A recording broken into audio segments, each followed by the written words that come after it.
इलम दा ना ही कोई हिसाब, हर बंदा एक नवी किताब।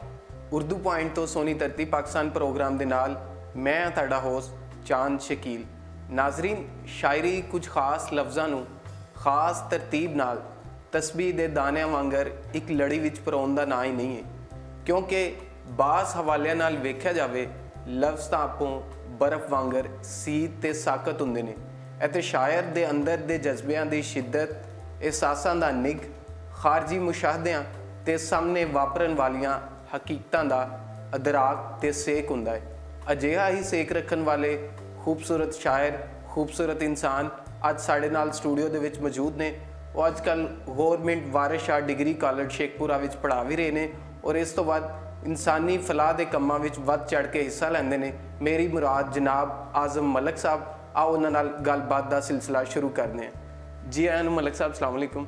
वालेकुम सलाम। की हाल ने? ठीक ठाक हो? अच्छा, साडे वेखण वालियां जरा अपनी जिंदगी के इब्तदाई दिनों बारे, कित्थे पैदा होए, कित्थों तलीम हासिल की, जरा थोड़ा जिहा दसना। जी ज़रूर। सब तो पहले तो मैं उर्दू पॉइंट की इंतजामिया को मुबारकबाद पेश करना कि उन्होंने पंजाबी प्रोग्राम का इन्ने खूबसूरत प्रोग्राम इजरा किया और अहमियत दी है पंजाबी ज़ुबान में। मेहरबानी, बहुत शुक्रिया। मैं जिस तरह तुसीं कहा जी, मैं स्कूल के दिनों तो ही शेर नाल मेरी जुड़त सी, शेर और अदब नाल। लेकिन जो मैं गवर्नमेंट कॉलेज लाहौर आया तो उत्थे जिहड़ी पंजाबी मजलिस से रुकन बनया तो फिर मैनू अपने शायर होने के हवाले नाल इदराक होया और मैं ज़्यादा इस चीज़ों को पढ़िया और शेर मेरे जो पहली भी तखलीक वो कॉलेज के दिनों दी। जी अच्छा, जिस तरह कि तुहाडा पहला शेरी मजमूआ जिहड़ा है नाल मेरे कोई चले 1996 में आया, लेकिन दूसरा जिहड़ा मजमूआ है साईं सुनेड़े कल्ले तकरीबन 21 साल के वक्फे दे नाल जिहड़ा दूसरा शेरी मजमूआ पढ़न वालियां नूं मिला, इहदी की वजह है? इन्ना वक्फा क्यों? अच्छा, मैं समझदा चांद शकील साहब की जिहड़ी शायरी है आप मुहारे जज्बियां दे फुੱਟਣ ਦਾ ना है जी, तो ਇਹਦਾ ਕੋਈ ਵੇਲਾ नहीं ਹੁੰਦਾ। ਤੇ वैसे भी साडे यहाँ जिहड़ा एक रोजी रोटी का एक सिलसिला है जी, तो उदों च रुझे रहे बहुत अरसा। शायरी तो होंदी रही नाल और मैं चीज़ां लिखता भी रहा, लेकिन वो तवज्जो देने का वक्त होना आया, शायद बच्चे वड्डे हो गए और कोई आसूदगी जी मिली और सोचा कि अपने जो अंदर का पैशन और जनून है वो वाल तो वापस आवां जी। तो दूजी किताब इस तो लेट छपी जी।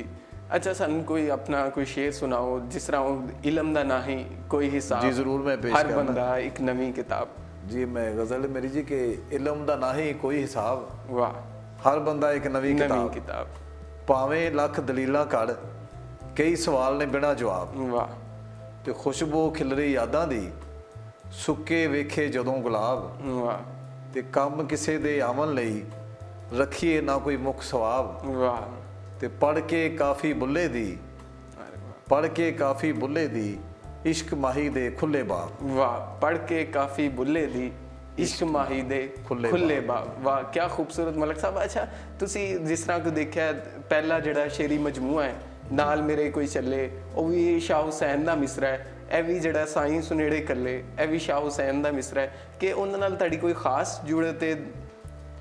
जी, बड़ा अच्छा तुसीं सवाल किया है और मैं भी समझना कि ये अचानक ही होया, कोई मैं प्लान नहीं सी। अच्छा अच्छा। लेकिन शाह हुसैन की शायरी जिहड़ा एक दुख है और एक सब मिसर से एक आजजी है, वो मैंने शुरू तो ही बड़ी मैं मुतासर सा तो इंस्पायर सा जी।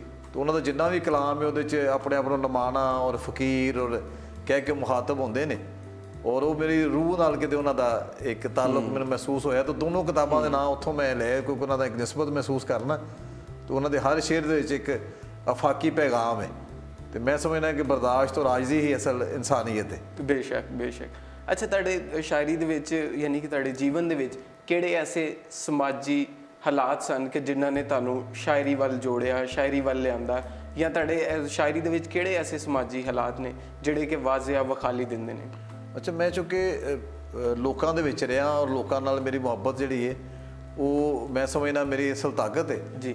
तो जिहड़े भी मैं मसाइल लोगों के वेखदा रहा, लोकाई दे दुख उन्हां दा इजहार करना चाहता सा तो उहदे ते दिल कुड़दा भी सी और उहदे खिलाफ एक एहतजाज भी अपने तौर पर जिन्नी इस्तास सी असीं करदा सा।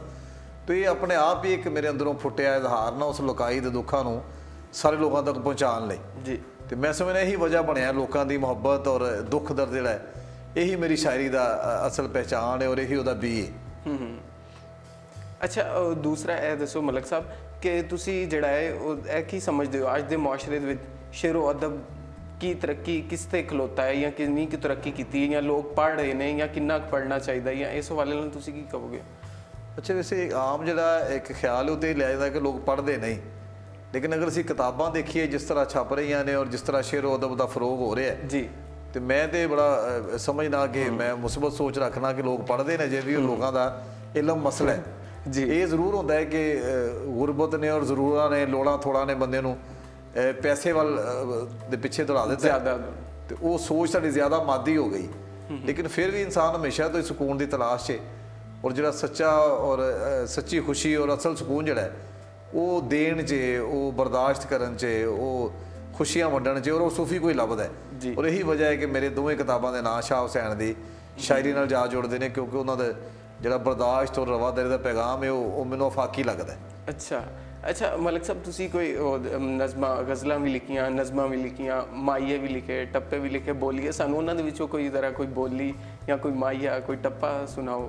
ਜੀ ਜ਼ਰੂਰ। ਇੱਕ ਬੋਲੀ ਮੈਨੂੰ ਖੁਦ ਬੜੀ ਪਸੰਦ ਹੈ ਜੀ, ਕਿ ਅਸੀਂ ਇੱਜ਼ਤਾਂ ਦੇ ਬੋੜ ਉਗਾਏ, ਵਾਹ, ਅਸੀਂ ਇੱਜ਼ਤਾਂ ਦੇ ਬੋੜ ਉਗਾਏ, ਮੁੱਢਾਂ ਥੱਲੇ ਧੀਆਂ ਨੱਪ ਕੇ। ਵਾਹ ਵਾਹ ਵਾਹ ਵਾਹ। ਤੇ ਅਸੀਂ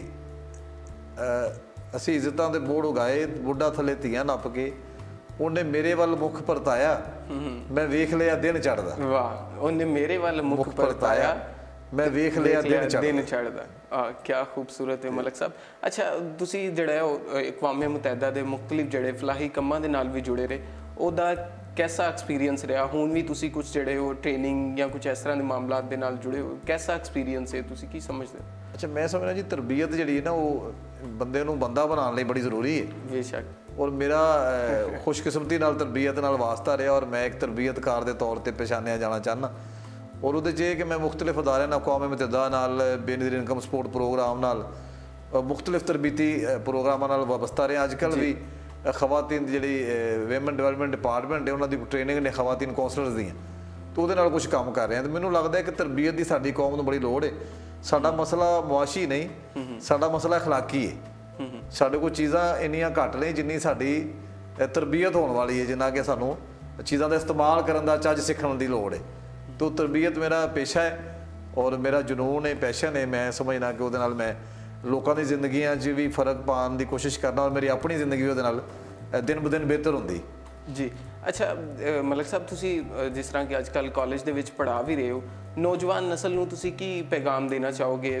ਕੀ ਹੋਣਾ ਚਾਹੀਦਾ? ਨੌਜਵਾਨ ਨਸਲ ਅੱਜ ਕਿੱਥੇ ਖਲੋਤੀ ਹੈ, ਉਹਨੂੰ ਕੀ ਮਜ਼ੀਦ ਕਰਨਾ ਚਾਹੀਦਾ ਤਰੱਕੀ ਲਈ? ਆਪਣੇ ਮੁਲਕ ਦੀ ਤਰੱਕੀ ਦੇ ਵਿੱਚ ਕਿਸ ਤਰ੍ਹਾਂ ਹਿੱਸਾ ਪਾਉਣਾ ਚਾਹੀਦਾ? ਮੈਂ ਸਰ ਇਹ ਸਮਝਦਾ ਬੜਾ ਅਹਿਮ ਸਵਾਲ ਹੈ ਕਿ ਸਭ ਤੋਂ ਪਹਿਲੇ ਤਾਂ ਜਿਹੜੀਆਂ ਆਪਣੀ ਮਕਾਮੀ ਜ਼ੁਬਾਨਾਂ ਨੇ, ਇਲਾਕਾਈ ਜ਼ੁਬਾਨਾਂ ਔਰ ਮਾਦਰੀ ਜ਼ੁਬਾਨਾਂ, ਇਹਨਾਂ ਨਾਲ ਮੁਹੱਬਤ ਕਰਨੀ ਆਉਣੀ ਚਾਹੀਦੀ ਜੀ। ਜਿਸ ਤਰ੍ਹਾਂ ਅਸੀਂ ਪੰਜਾਬੀ ਬੋਲਣ ਨੂੰ ਸਾਡੇ ਮੁਆਸ਼ਰੇ ਨੇ ਔਰ ਕੁਛ ਲੋਕਾਂ ਨੇ ਉਹਨੂੰ ਬਦਤਮੀਜ਼ੀ ਦਾ ਨਾਂ ਦੇ ਦਿੱਤਾ, ਤਾਂ ਜਿਹੜਾ ਵਿਰਸਾ ਸੀ, ਇੱਕ ਜ਼ਖੀਰਾ ਸੀ ਉਸ ਜ਼ੁਬਾਨ 'ਚ ਪਿਆ ਹੋਇਆ, ਉਹ ਇੱਕ ਪਾਸੇ ਹੋ ਗਿਆ ਸਾਡੇ ਕੋਲੋਂ, ਉਹ ਅਸੀਂ ਉਹ ਤੋਂ ਫਾਇਦਾ ਨਹੀਂ ਉਠਾ ਸਕੇ ਜੀ।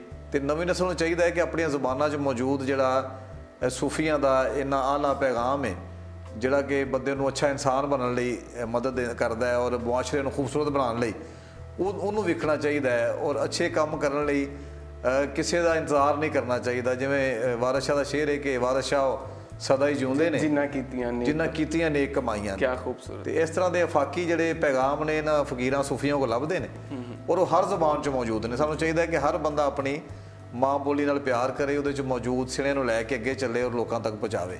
ਤੇ ਮੇਰੀ ਸ਼ਾਇਰੀ 'ਚ ਵੀ ਇਹ ਸਾਰੀਆਂ ਚੀਜ਼ਾਂ ਮਿਲਦੀਆਂ ਨੇ। ਮੈਂ ਜੋ ਕਿ ਸਮਝਣਾ ਲੋਕਾਂ ਲਈ ਕਰਨਾ ਵਾ, ਲੋਕਾਂ ਤੋਂ ਲੈਣਾ ਵਾ ਇੰਸਪਾਇਰੇਸ਼ਨ। ਅੱਛਾ ਮਲਕ ਸਾਹਿਬ, ਤੁਸੀਂ ਯਾਨੀ ਕਿ ਇੱਕ ਸਵਾਲ ਹੋਰ ਮੈਂ ਕਰਾਂਗਾ ਕਿ ਸ਼ੁਰੂ ਦੇ ਵਿੱਚ ਜਿਸ ਤਰ੍ਹਾਂ ਤੁਸੀਂ ਗੱਲ ਕੀਤਾ ਕਿ ਆਪਣੇ ਤੁਸੀਂ ਕੁਝ ਸਿਆਸਤ ਨਾਲ ਵੀ ਜੁੜੇ ਰਹੇ, ਤੁਹਾਡਾ ਉਹ ਕੈਸਾ ਐਕਸਪੀਰੀਅੰਸ ਰਿਹਾ ਜ਼ਿੰਦਗੀ ਦਾ ਸਿਆਸੀ? ਅੱਛਾ, ਅਸਲ 'ਚ ਕਿ ਲੋਕਾਂ ਨਾਲ ਜੁੜੇ ਰਹਿਣਾ ਮੈਨੂੰ ਪਸੰਦ ਹੈ ਸ਼ੁਰੂ ਤੋਂ ਹੀ, ਔਰ ਮੈਂ ਸਮਝਦਾ ਕਿ ਮੇਰੇ ਤੇ ਮਾਲਕ ਦੀ ਖਾਸ ਮਿਹਰਬਾਨੀ ਹੈ ਕਿ ਲੋਕਾਂ ਦਾ ਪਿਆਰ ਮੇਰੇ ਦਿਲ 'ਚ ਹੈ। तो लोगों लिए काम करता सा, समाजी कारकुन सा, तो लोग मैंने सियासत वाल लै गए। फिर मैं उत्थों कौंसलर रहा फरूखाबाद शेखपुरे का एक कस्बा है, उत्थों फिर वाइस चेयरमैन हो गया, फिर जिला कौंसल का मैंबर भी रहा। तो वह भी एक जिंदगी का रंग देखा, उस भी लोगों की खिदमत करने की कोशिश की, लेकिन उसका महदूद सी। तो मैं फिर उस तो अगे निकल के तरबियतकार के तौर पर, उस्ताद के तौर पर वो ज़्यादा वड्डा चाहता सा पैगाम मेरा लोगों तक पहुँचे।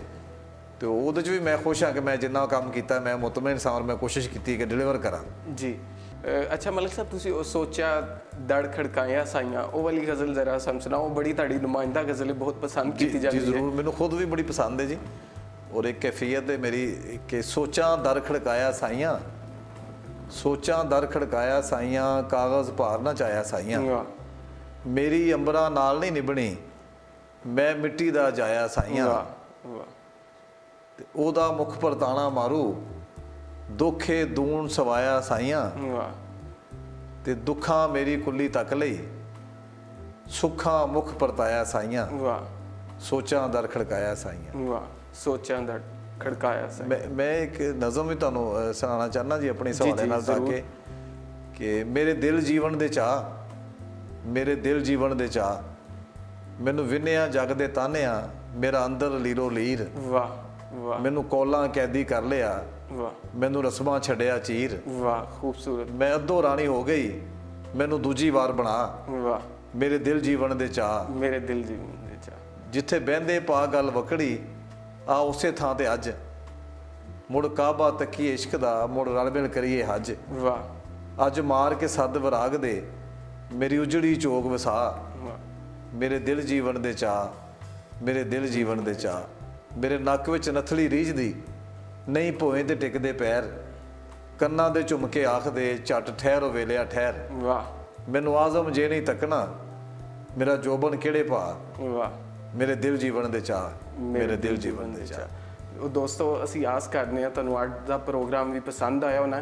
ਤੁਸੀਂ ਆਜ਼ਮ ਮਲਕ ਸਾਹਿਬ ਦੀ ਕਿਤਾਬ ਸਾਈਂ ਸੁਨੇੜੇ ਕਰ ਲੈ ਮੁੱਲ ਲੈ ਕੇ ਵੀ ਪੜ੍ਹ ਸਕਦੇ ਹੋ। ਇਹਦੇ ਵਿੱਚ ਨਜ਼ਮਾਂ, ਗਜ਼ਲਾਂ, ਟੱਪੇ, ਮਾਈਏ, ਬੋਲੇ ਵੀ ਮੌਜੂਦ ਨੇ। ਇਹਦੇ ਨਾਲ ਹੀ ਆਪਣੇ ਹੋਸਟ ਚਾਂਦ ਸ਼ਕੀਲ ਨੂੰ ਇਜਾਜ਼ਤ ਦਿਓ। ਲੈ ਓ ਯਾਰ ਹਵਾਲੇ ਰੱਬ ਦੇ, ਮੇਲੇ 4 ਦਿਨਾਂ ਦੇ, ਉਸ ਦਿਨ ਈਦ ਮੁਬਾਰਕ ਹੋਸੀ, ਜਿਸ ਦਿਨ ਫੇਰ ਮਿਲਾਂਗੇ।